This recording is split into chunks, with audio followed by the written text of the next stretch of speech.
ये जो अंधे बाबा दिख रहे हैं, ये काफ़ी मशहूर बाबा हैं और सारे लोग इससे वाकिफ़ हैं। ये पूरे देश के लोग इसको जानते हैं, बहुत बड़ा नाम है। ये बेचारे अंधे हैं, जन्म से अंधे हैं या जन्म के बाद अंधे हुए हैं, जो भी कारण हो, आज मैं आपको बताऊंगा कि ये इनके हिसाब से ये पिछले जन्म में कौन सा पाप किए थे जिसकी वजह से इस जन्म में इसे अंधा होना पड़ा था। काफ़ी बड़ा चेहरा है और आज के दौर में काफ़ी मशहूर है। तो मैं इसके पिछले जन्म के बारे में बता रहा हूँ। इनके हिसाब से जिसे कोई हिंदू भी इनकार नहीं कर सकता है, जिससे तो मैं इसका पाप बता रहा हूँ, पिछले जन्म का पाप। ये महाभारत चल रहा है।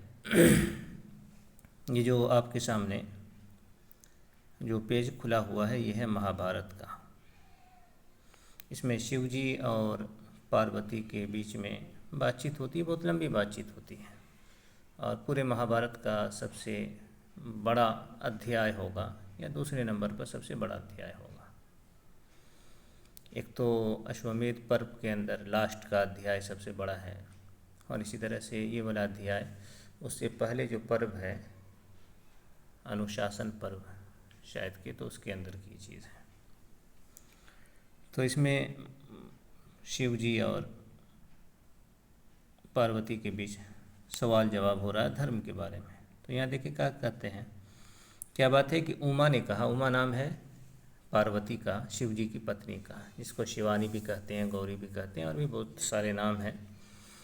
तो यहाँ देखिए सवाल हो रहा है, मैं जो दिखा रहा हूँ तो इससे किसी हिंदू को, फिर जो है जो हिंदू खुद को मानते हैं, वो इससे बच नहीं सकते हैं। वो इस बात को ज़रूर मानेंगे कि ये बाबा पिछले जन्म में कितने बड़े घोर पापी थे। उसके बाद ये भी बात समझ में आ जाएगी कि घोर पापी को जब ये अगले जन्म में खैर अंधा हुआ है, उसके बाद भी ये सम्मान मिला है, तो फिर लोग पाप करें क्या करें, वो उनका फैसला। खैर देखें यहाँ क्या लिखा है कि उमा ने कहा, भगवान मेरी परिति बढ़ाने वाले देवेश्वर, इस संसार में कुछ लोग जन्म से ही अंधे दिखाई देते हैं और कुछ लोगों के जन्म लेने के पश्चात उनकी आंखें नष्ट हो जाती हैं। किस कर्म विपाक से ऐसा होता है, ये मुझे बताने की कृपा करें। तो देखें, जन्म से अंधा, जन्म के बाद अंधा, तो ये हो चीज़ हो गई। अब देखें शिव जी जवाब दे रहे हैं, प्रिय श्री महेश्वर ने कहा कि प्रिय, जो पूर्व जन्म में काम कहते हैं शहवत को, शहवत हिंदी में काम हो गया, शहवत हो गया, जो उर्दू में बोला जाता है। इसी तरह से वो जो नफसानी ख्वाहिश होती है, एक तरह से जवानी जोश मारती है जिस, तो उसको काम कहते हैं। अब काम सेक्स को भी कहते हैं।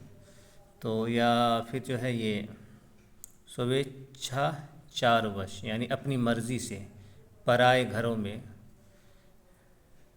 अपनी क्या कहते हैं, लोलुपता का परिचय देते हैं, यानी दूसरे के घरों में झांकते हैं, कूद फांद करते हैं, काम और शहवत और इस तरह की चीज़ें होती हैं, और पराई स्त्रियों पर अपनी दूषित दृष्टि डालते हैं, तथा जो मनुष्य क्रोध और लोभ के वशीभूत होकर दूसरों को अंधा बना देते हैं, अथवा रूप विषयक लक्षणों को जानकर उसका मिथ्या प्रदर्शन करते हैं। ऐसे आचार वाले मनुष्य मृत्यु के प्राप्त होने पर यमदंड के से दंडित हो चिरकाल तक नरक में पड़ जाते हैं। उसके बाद क्या है, उसके बाद यदि वो मनुष्य योनि में जन्म लेते हैं तब स्वभावतः अंधे होते हैं, अथवा जन्म लेने के बाद अंधे हो जाते हैं, या सदा ही नेत्र रोग से पीड़ित रहते हैं। इस विषय में विचार करना की आवश्यकता नहीं। तो यहाँ आप देख सकते हैं कि ये जो है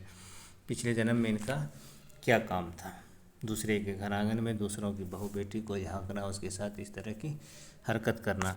तो ये पूरा का पूरा इसी में चला जाता है। तो आप समझ लें, बाकी अपने तौर पर समझ लें, लंबी वीडियो न बनानी है।